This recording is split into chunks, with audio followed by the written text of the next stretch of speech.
Bismillahirrahmanirrahim. Assalamualaikum warahmatullahi wabarakatuh.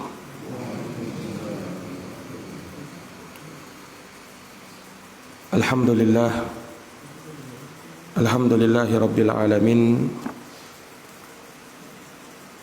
Wa bihi nasta'inu ala umurid dunya waddin. Asyhadu an la ilaha illallah wahdahu la syarikalah. Wa asyhadu anna Muhammadan abduhu wa rasuluh sallallahu alaihi wa ala alihi wa sahbihi wa man tabi'ahum bi ihsanin ila yaumiddin wa sallama tasliman katsira, amma ba'd. Ikhwani fid din, para jamaah yang dirahmati dan dimuliakan oleh Allah, alhamdulillah kita bersyukur kepada Allah Subhanahu wa taala dan bersalawat kepada Rasulullah sallallahu alaihi wasallam, juga kepada keluarga, para sahabat dan semua yang mengikuti jalannya sampai hari kiamat. Pada subuh hari ini kembali kita akan melanjutkan kajian dari pembahasan Kitabul Jami' dari Bulughul Maram, masih dalam bab Az-Zuhud wal Wara'. Kita akan bacakan hadis yang diterima dari Anas bin Malik radhiyallahu anhu. Kata beliau, wa an Anas radhiyallahu anhu qala Rasulullah sallallahu alaihi wasallam, kullu bani Adam khatta'un wa khairul khatta'ina at-tawwabun. Akhrajahu Tirmidzi wa Ibnu Majah wa sanaduhu qawiyyun. Dari Anas radhiyallahu anhu, Anas bin Malik Abu Hamzah, beliau adalah khadimu Rasulullah sallallahu alaihi wasallam, pelayannya Rasulullah. Semenjak kecil Anas bin Malik sudah melayani Rasulullah, karena ibunya Ummu Sulaim menghadiahkan Anas bin Malik untuk Nabi sallallahu alaihi wasallam tatkala beliau berhijrah ke Madinah, sehingga setiap harinya Anas bin Malik selalu menemani Rasulullah sallallahu alaihi wasallam dan melayani Rasulullah sallallahu alaihi wasallam terhadap segala keperluan-keperluan beliau. Beliau melayani Nabi sekitar 10 tahun. Namun bersamaan dengan itu, Anas bin Malik menyebutkan bahwa tidak ada seorang pun atau tidak ada satu kalimat pun yang beliau terima dari Nabi sallallahu alaihi wasallam yang itu kalimat yang menyakitkan beliau atau memarahi beliau atau menunjukkan ketidaksukaan kepada beliau. Tidak pernah. Selama 10 tahun melayani Nabi, tidak pernah mendapati perilaku yang kasar atau tidak mengenakkan pada diri Nabi sallallahu alaihi wasallam. Nah, karena seringnya beliau bersama Nabi sallallahu alaihi wasallam, beliau menjadi salah satu sahabat yang paling banyak meriwayatkan hadis dari Nabi. Di antara 7 orang sahabat yang disebut sebagai al-mukthiruna fi riwayatil athar adalah salah satunya adalah sahabat Anas ibnu Malik radhiyallahu anhu, semoga Allah meridhai beliau. Salah satunya hadis yang kita bacakan pada subuh ini, di mana Rasulullah sallallahu alaihi wasallam bersabda, kullu bani Adam khatta'un. Setiap anak cucu Adam sering bersalah, sering berdosa. Wa khairul khatta'ina tawwabun. Dan sebaik-baik orang yang bersalah, orang yang berdosa adalah orang yang bertaubat. Akhrajahu Tirmidzi wa Ibnu Majah. Hadis ini diriwayatkan oleh Imam Tirmidzi dan Ibnu Majah. Wa sanaduhu qawiyyun. Kata Ibnu Hajar, sanadnya kuat. Nah, hadits ini sebenarnya diperselisihkan oleh para ulama tentang keabsahannya. Karena sebagian ulama melemahkan hadits ini. Dikarenakan di dalam sanadnya ada seorang rawi yang lemah. Namun secara makna hadits ini sahih. Secara makna hadits ini sahih. Karena didukung dengan keterangan-keterangan yang lain dan hadits-hadits yang lain. Salah satunya misalnya hadits qudsi, di mana Rasulullah sallallahu alaihi wasallam bersabda dalam riwayat Muslim bahwa Allah Subhanahu wa taala berfirman, "Ya ibadi, innakum tukhti'una bil-laili wan-nahar." Wahai hamba-hambaku, sesungguhnya kalian berbuat dosa siang dan malam. Wa ana aghfirud dzunuba jami'an, dan saya mengampuni semua dosa. Fastaghfiruni aghfir lakum. Maka daripada itu, mintalah ampunan terhadap dosa-dosa kalian, niscaya aku akan mengampuni dosa-dosa kalian. Nah, ini menunjukkan bahwa makna dari hadits ini adalah benar sebagaimana ditunjukkan oleh hadits-hadits keterangan yang lainnya. Ya. Para hadirin yang dirahmati dan dimuliakan oleh Allah, di dalam hadis Nabi sallallahu alaihi wasallam menyebutkan kullu bani Adam, semua anak cucu Adam. Ini menunjukkan bahwa tidak ada seorang pun manusia yang lepas dari yang namanya dosa. Tidak ada seorang pun manusia yang lepas dari yang namanya dosa. Semua anak cucu Adam, kata Nabi. Bahkan Nabi Adamnya sendiri pernah berbuat dosa, namun beliau bertaubat kepada Allah Subhanahu wa taala dan diterima taubatnya oleh Allah. Iya.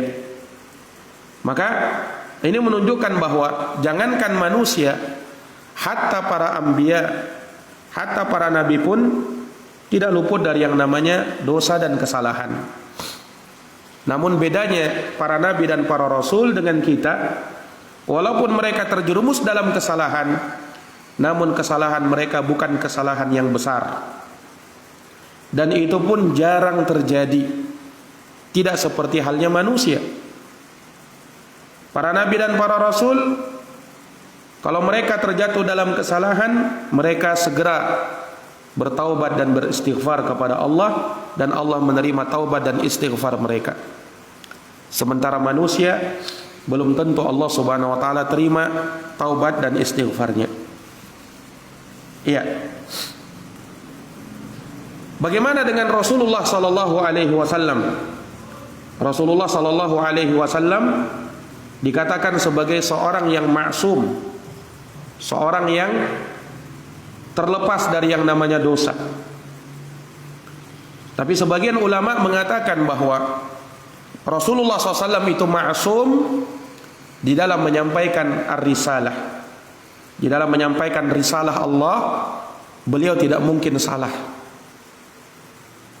Namun dalam hal yang lain, bisa saja beliau jatuh dalam kesalahan, kata sebagian ulama.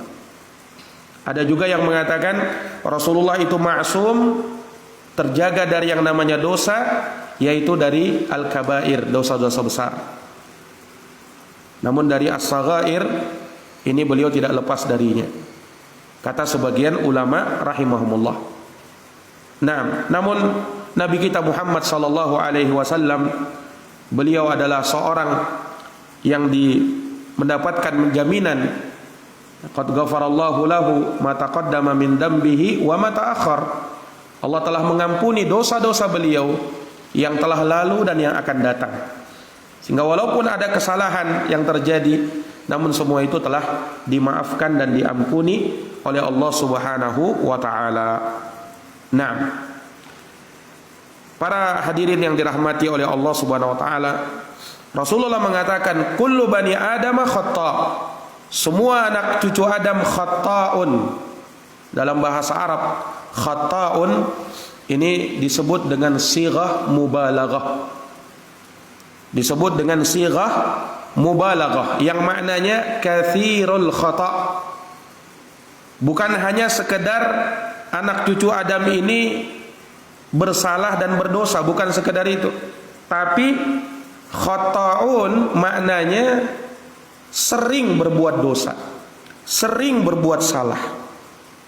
Jadi bukan jarang-jarang, tapi sering justru.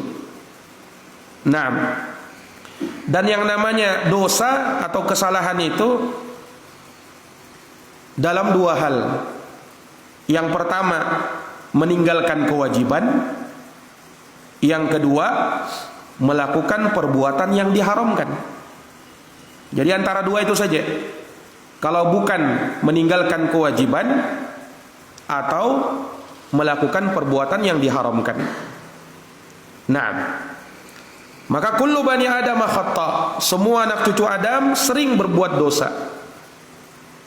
Kemudian kata Nabi apa? Wa khairul khata'in, dan sebaik-baik orang yang berbuat dosa at-tawwabun, adalah orang yang banyak bertaubat. At-tawwabun ini juga Rasulullah datangkan dalam bentuk sighah mubalaghah. Tawwab artinya dia sering bertaubat kepada Allah. Karena seringnya dia berbuat dosa, maka dia pun sering bertaubat kepada Allah. Itulah sebaik-baik orang yang berbuat salah.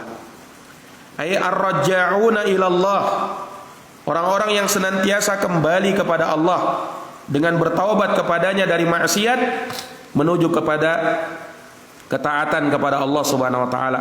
Setiap kali dia berdosa, maka dia bertaubat kepada Allah. Ini makna dari hadis yang mulia ini. Para hadirin yang dirahmati dan dimuliakan oleh Allah Subhanahu wa taala, kalau kita lihat di dalam hadis, Nabi sallallahu alaihi wasallam tatkala membawakan satu masalah dan mengumumkan hal tersebut, beliau tidak lupa menyebutkan solusi atau jalan keluar dari masalah tersebut. Dan inilah yang semestinya dilakukan oleh seseorang manakala membawa masalah. Jangan hanya taunya membawa masalah, namun dia tidak memberikan solusi dalam masalahnya tersebut.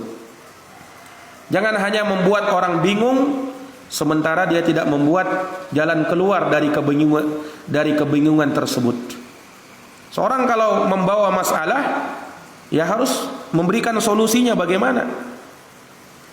Seorang kalau misalnya mengatakan ini keliru, ini salah, ini tidak benar, ya harus dia berikan solusinya bagaimana. Jangan hanya pandai memaparkan masalah, tapi tidak pandai menyelesaikan masalah. Lihat Nabi SAW dalam hadis ini. Ketika beliau membawakan masalah, apa masalahnya? Yaitu manusia, anak cucu Adam sering berbuat salah. Ini masalahnya. Terus apakah Nabi stop sampai di situ? Tidak. Nabi sebutkan solusinya, jalan keluarnya masalah tersebut. Itu dalam lanjutan hadis. Sebaik-baik orang yang bersalah adalah orang yang bertaubat kepada Allah Subhanahu wa taala. Jadi ada solusinya. Iya. Nah, ini jamaah sekalian yang dirahmati dan dimuliakan oleh Allah. Nah, jadi manusia itu ya, mereka berbuat salah, mereka sering berbuat dosa. Kalau ada yang bertanya, kira-kira siapa yang mentakdirkan dosanya manusia ini? Manusia berbuat dosa kan? Kira-kira siapa yang mentakdirkan? Hah? Siapa yang mentakdirkan? Manusia itu sendiri, bukan Allah yang mentakdirkan. Ingat, semua takdir, tidak ada manusia yang mentakdirkan. Yang mentakdirkan itu siapa? Allah Subhanahu wa taala. Jadi yang berbuat dosa manusia memang, tapi yang mentakdirkan hal tersebut adalah Allah Subhanahu wa taala. Bukan manusia yang mentakdirkan. Allah yang mentakdirkan itu. Dan semua takdir dari Allah Subhanahu wa taala. Inna kulla syai'in khalaqnahu biqadar. Sesungguhnya segala sesuatu kami tetapkan, kami takdirkan, ya, kami ciptakan sesuai dengan takdirnya. Jadi Allah yang mentakdirkan. Loh, kalau begitu bagaimana dengan takdir ini? Allah yang mentakdirkan manusia berbuat dosa. Naam. Akan tetapi kita jangan berpangku tangan dengan takdir itu. Jangan pasrah, oh sudah ditakdirkan kalau begitu, ya sudah nih. Mau bagaimana lagi? Sudah ditakdirkan begitu. Oh, jangan seperti itu. Kalau seperti itu Nabi tidak akan berikan solusinya. Ya kan? Nah, apalagi sampai beralasan dengan takdir. Ada orang yang berbuat dosa, ya, ada orang yang ninggalin sholat, ditanya, kenapa tidak sholat? Sudah takdir. Benar tidak jawabannya ini? Ditanya, kenapa tidak sholat, kenapa tidak ke masjid? Sudah takdir katanya. Nah, ini orang yang berpasrah diri dari takdir, tidak seperti itu. Ya. Sampai ada kisahnya, ya, di masa Khalifah Umar bin Khattab radhiyallahu taala an. Ada orang yang mencuri. Dalam Islam, orang yang mencuri hukumnya potong tangan. Ya. Di masa Umar bin Khattab, ketika Umar mau potong tangannya, orang ini berkata, apa dia bilang? Ya Amirul Mukminin, wahai Amirul Mukminin, kenapa kau hukum saya? Saya ini mencuri sudah takdir Allah. Apa katanya? Sudah takdir Allah. Apa kata Umar bin Khattab? Kalau begitu, saya pun memotong tanganmu dengan takdir Allah. Kalau begitu, saya pun memotong tanganmu dengan takdir Allah Subhanahu wa taala. Nah, ini orang-orang yang beralasan dengan takdir. Ya. Betul Allah yang mentakdirkan, tapi kita tidak, ya, disuruh untuk berpangku tangan, pasrah dengan takdir. Enggak. Nah, segala sesuatu yang kita lakukan ada pertanggungjawabannya kelak. Entah di dunia atau di akhirat. Iya. Maka ini dari perkara yang perlu kita pahami. Para hadirin yang dirahmati dan dimuliakan oleh Allah, manusia, kata Nabi SAW, sering berbuat salah, sering berbuat dosa. Kenapa manusia ini sering berbuat dosa? Kata para ulama, manusia sering berbuat salah, berbuat dosa karena 3 perkara. Yang pertama, karena manusia punya hawa nafsu. Karena manusia punya hawa nafsu, makanya sering berbuat salah. Dan nafsu itu, kata Allah dalam Quran apa? Innan nafsa la ammaratun bisu illa ma rahima rabbi. Sesungguhnya hawa nafsu memerintahkan kepada yang buruk, memerintahkan kepada yang jelek. Illa ma rahima rabbi, kecuali yang dirahmati oleh Rabbku. Nah, jadi karena manusia itu punya hawa nafsu, maka sering hawa nafsunya mengalahkan dirinya sehingga ia terjerumus dalam dosa. Ya kan? Yang menggerakkan kita untuk melakukan kesalahan itu apa? Hawa nafsu. Itu yang pertama. Yang kedua, karena manusia selalu digoda oleh syaitan. Syaitan sudah bersumpah di hadapan Allah akan menyesatkan anak cucu Adam. Bahkan dia mengatakan, summa la'atiyannahum min baini aydihim wa min khalfihim wa an aymanihim wa an syama'ilihim. Kemudian kami pasti sungguh akan mendatangi mereka itu dari segala penjuru, dari depan, dari belakang, dari kanan dan dari kiri.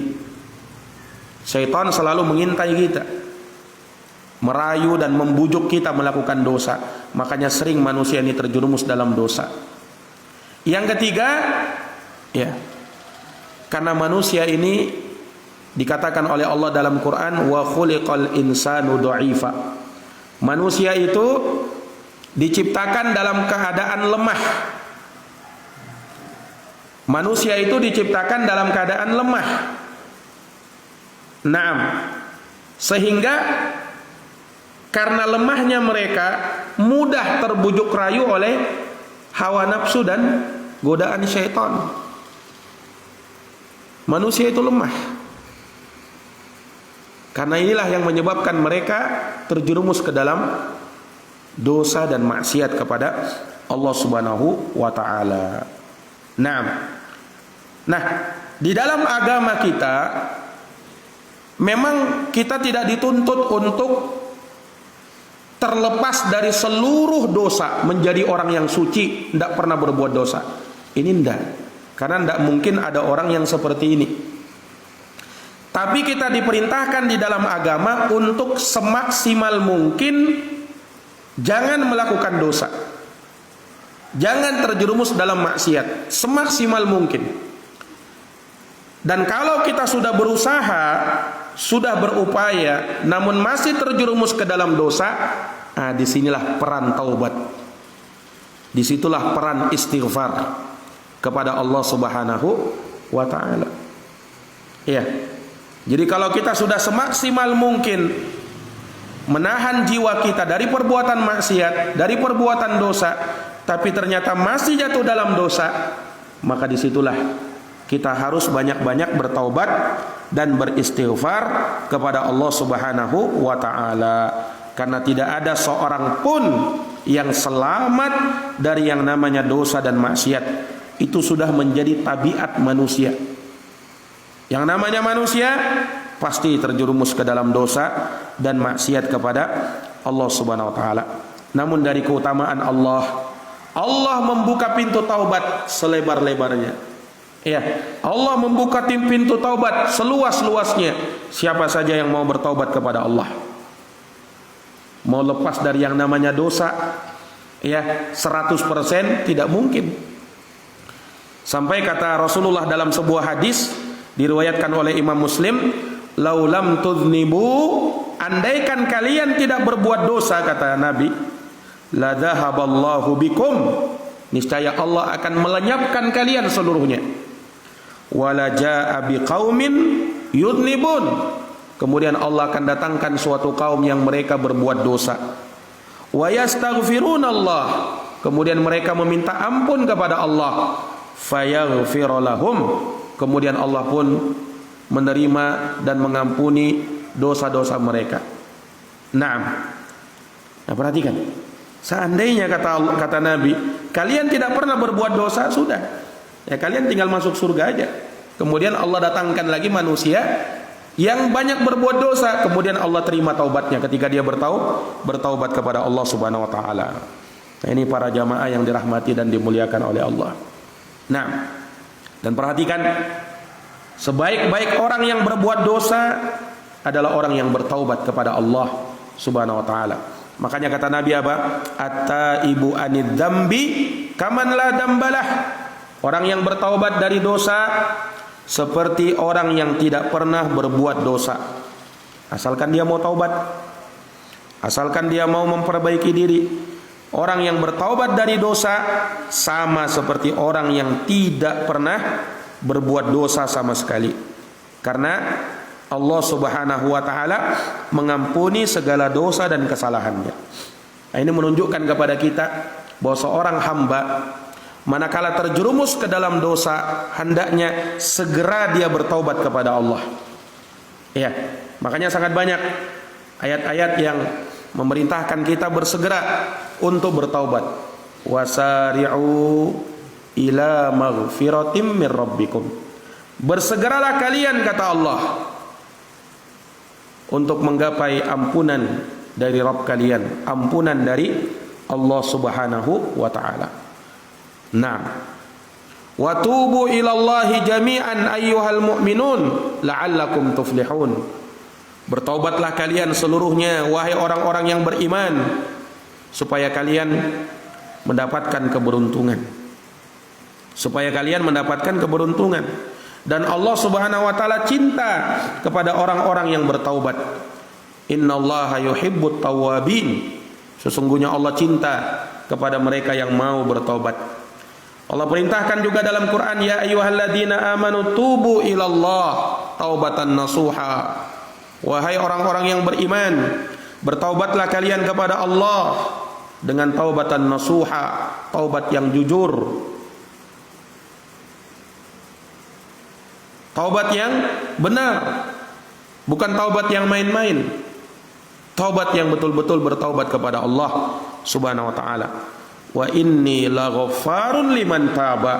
Kata Allah, sesungguhnya aku adalah Maha Pengampun terhadap semua dosa-dosa yang dilakukan oleh seorang hamba andaikan mereka mau bertaubat kepada Allah Subhanahu wa taala. Para hadirin yang dirahmati dan dimuliakan oleh Allah, seorang yang berakal manakala dia berbuat dosa, dia segera bertaubat seketika itu juga. Jadi jangan menunda taubat. Dia berbuat dosa, sebentarlah taubatnya, nanti habis asar baru taubat. Jangan begitu. Tapi segera mungkin berbuat dosa ketika itu langsung bertaubat. Nah, itulah yang Allah firmankan dalam Quran. Iya. Di surat An-Nisa ayat 17. Kata Allah apa? Innamat taubatu, sesungguhnya taubat itu Allah, atas Allah, lilladina ya'maluna su'a bijahalatin, bagi orang-orang yang melakukan kejelekan bijahalatin. Ya, maksudnya apa? Mereka melakukan kejelekan bukan karena tidak ada ilmunya, tahu ilmunya, tapi karena ketidaksabaran dia, mengekang hawa nafsunya. Iya. Dia berbuat seperti itu karena dia menganiaya dirinya sendiri. Nah, sebelum dia memikirkan akibat dari perbuatannya tersebut, sebelum dia memikirkan dari akibat jelek dari apa yang dia lakukan tersebut, kemudian apa? Tsumma yatubuna min qarib. Kemudian mereka bertaubat min qarib. Min qarib maksudnya apa? Dia bertaubat seketika itu juga. Jadi tatkala terjatuh dalam salah, langsung bertaubat kepada Allah Subhanahu wa taala. Nah, ini para jamaah yang dirahmati dan dimuliakan oleh Allah. Naam. Allah Subhanahu wa taala mencintai hamba-hamba yang mau bertaubat kepada Allah dan segera bertaubat tanpa menunda-nunda taubatnya. Walladzina idza fa'alu fahisyah, orang-orang yang apabila mereka melakukan perbuatan keji, au zalamu anfusahum, atau mereka mendolimi diri-diri mereka, apa yang terjadi? Zakarullah, mereka mengingat Allah. Fastaghfaru lidunubihim, kemudian mereka meminta ampun terhadap dosa-dosa mereka. Wa may yaghfirud dunuba illallah, dan tidak ada yang mengampuni dosa kecuali Allah. Walam yusirru ala ma fa'alu wa hum ya'lamun, dan mereka tidak terus-menerus melakukan dosa yang mereka kerjakan dalam keadaan mereka mengetahuinya. Ya, maka seorang muslim, ya, manakala sadar dirinya akan hal tersebut, naam, maka mereka betul-betul, ya, memperhatikan jiwanya. Jangan sampai dia merekomendasi jiwanya, saya tidak pernah berbuat salah, saya tidak pernah berbuat dosa. Ya, ini tazkiyatun nafs. Yang seperti ini, merekomendasi diri seperti ini adalah perkara yang tercela. Ya, bahkan termasuk dari waraknya seseorang. Ya, manakala apa? Dia mengakui bahwa dirinya banyak dosa dan kesalahan. Ketika terjadi sesuatu di dalam hidupnya, jangan dulu dia salahkan orang lain. Kadang sebagian orang kalau ditimpa suatu masalah, dia pandai mengkambing hitamkan orang lain. Oh, ini gara-gara si fulan ini. Oh, ini gara-gara si Allan ini. Oh, ini gara-gara istri saya ini yang cerewet. Oh, ini gara-gara anak-anak saya ini yang begini. Dia tidak melihat dirinya, padahal dirinya banyak berbuat dosa dan kesalahan. Orang terkadang sering pandai melihat dosa orang lain, tetapi dosa diri sendiri dia tidak bisa lihat. Kesalahan diri sendiri dia tidak bisa lihat. Pandai melihat kesalahan orang lain.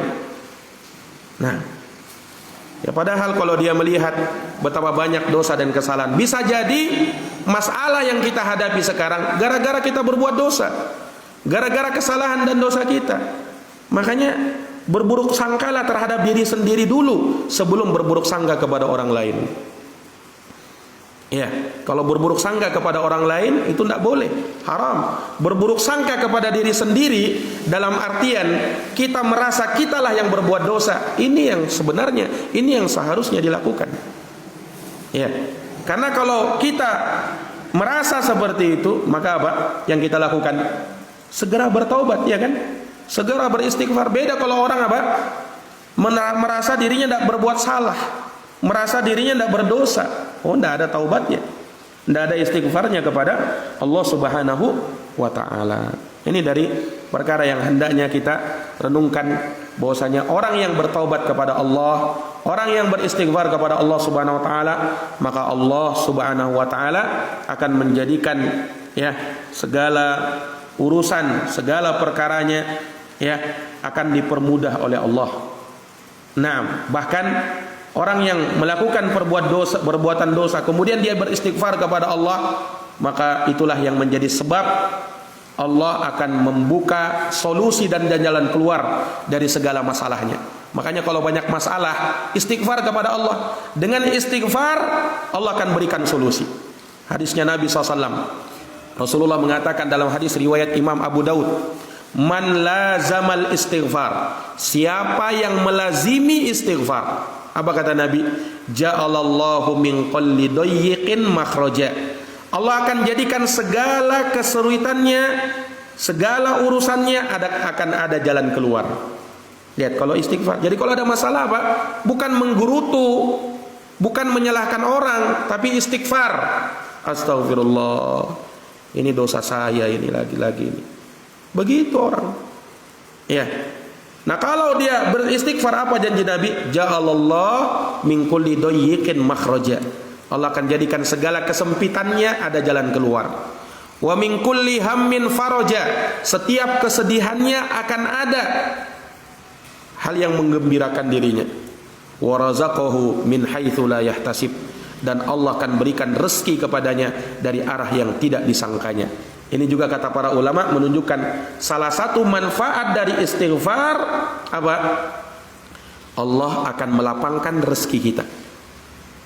Allah akan melapangkan rezeki kita. Jadi kalau orang merasa sempit rezekinya, banyak-banyak istighfar. Dengan istighfar Allah akan lapangkan rezeki kita. Lihat Nabi Nuh tatkala berdakwah kepada kaumnya, apa kata Nabi Nuh? Faqultu astaghfiru rabbakum innahu kana ghaffara. Kata Nabi Nuh, wahai kaumku, meminta ampunlah kalian kepada Rabb kalian, sesungguhnya Dia Maha Pengampun. Kalau kalian mau istighfar kepada Allah, mau taubat kepada Allah, apa kata Nabi Nuh? Yursilis samaa 'alaikum midrara. Allah akan turunkan hujan yang lebat kepada kalian sebagai lambang rezeki Allah. Yursilis samaa 'alaikum midrara wa yundidukum bi amwali wa banin. Kemudian Allah akan memperbanyak harta dan anak keturunan kalian. Wa yaj'al lakum jannatin wa yaj'al lakum anhara. Lalu Allah akan menjadikan kebun-kebun untuk kalian dan Allah akan jadikan ada sungai-sungai untuk kalian. Rezeki dari Allah. Makanya ulama mengatakan siapa yang beristighfar Allah akan mudahkan rezekinya. Allah akan permudah rezekinya.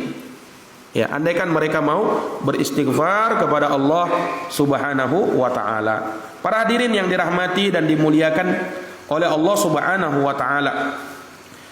Demikian pula dengan sebab istighfar dan taubat ini yang akan mencegah segala bala musibah. Dengan istighfar dan taubat apa? Akan mencegah segala bala musibah. Ya. Tolak musibah itu dengan apa? Banyak beristighfar. Kata Allah di dalam Quran, "Wa ma kana Allahu mu'adzibahum wa hum yastaghfirun." Dan tidaklah Allah mengazab mereka sementara mereka banyak beristighfar kepada Allah. Tidak mungkin. Kalau mereka banyak istighfar, Allah tidak mungkin mengazab mereka, menurunkan bala musibah kepada mereka. Nah, kalau orang sudah jarang istighfar kepada Allah, ya, nah itulah yang menjadi sebab bala musibah turun. Jarang istighfarnya dia kepada Allah, ya. Nah, inilah yang menyebabkan bala musibah turun. Nah, karena yang menyebabkan musibah ini kan banyak-banyak dari kesalahan dosa-dosa manusia. Allah berfirman di dalam Quran, "Wa ma asabakum mim musibah fabima kasabat aydikum." Apa saja musibah yang menimpamu, maka itu disebabkan oleh ulah tanganmu sendiri. Wa ya'fu an katsir, dan Allah senantiasa memaafkan kebanyakan dari kesalahan-kesalahan kita. Bertaubat kepada Allah. Dan yang namanya taubat itu tidak mengenal putus asa. Ada orang ketika berbuat dosa, ya, kayaknya sudah begini saya ini. Sudah terlanjur sudah begini saya ini. Ya. Tidak bisa kayaknya saya ini menjadi orang baik. Kayaknya sudah jadi orang jahat saya ini kayaknya ini. Ya. Berputus asa. Oh, terlalu banyak dosa saya. Masa Allah menerima taubat saya? Saya sudah melakukan dosa seperti ini. Ya, jangan putus asa. Andaikan kita mau sungguh-sungguh taubat, dosa apapun Allah terima taubat kita. Andaikan jujur taubat kita. Qul ya ibadiyalladzina asrafu ala anfusihim la taqnatu min rahmatillah. Katakanlah kepada hamba-hambaku yang melampaui batas, jangan kalian putus asa dari rahmat Allah. Innallaha yaghfirud dzunuba jami'an. Karena Allah itu mengampuni semua dosa. Innahu huwal ghafurur rahim. Sesungguhnya Allah Maha Pengampun lagi Maha Penyayang. Jangan putus asa. Ya, lihat cerita itu. Hamba yang dia kata Nabi SAW kehilangan ontanya. Ya. Di tengah suatu perjalanan di padang pasir tandus tak bertuan. Ya, namanya dulu orang kalau mau bepergian safar melintas padang pasir.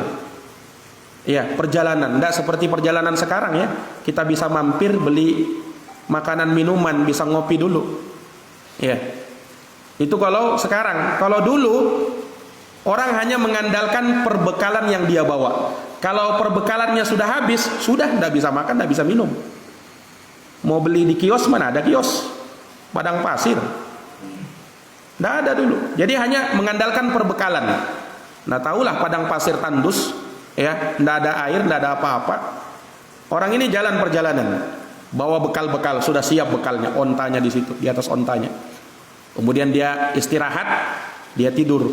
Ternyata ontanya hilang, perbekalannya juga hilang. Nah, kalau sudah tidak ada perbekalan, tidak ada onta, alamat akan meninggal. Ya kan? Mau dia kembali, perjalanan jauh, kelaparan, kehausan. Dia cari ontanya ke sana kemari, dia tidak temu. Sudah dia pasrah. Dia lihat ada pohon, dia berbaring di pohon. Dia pasrah sudah, mati sudah di sini.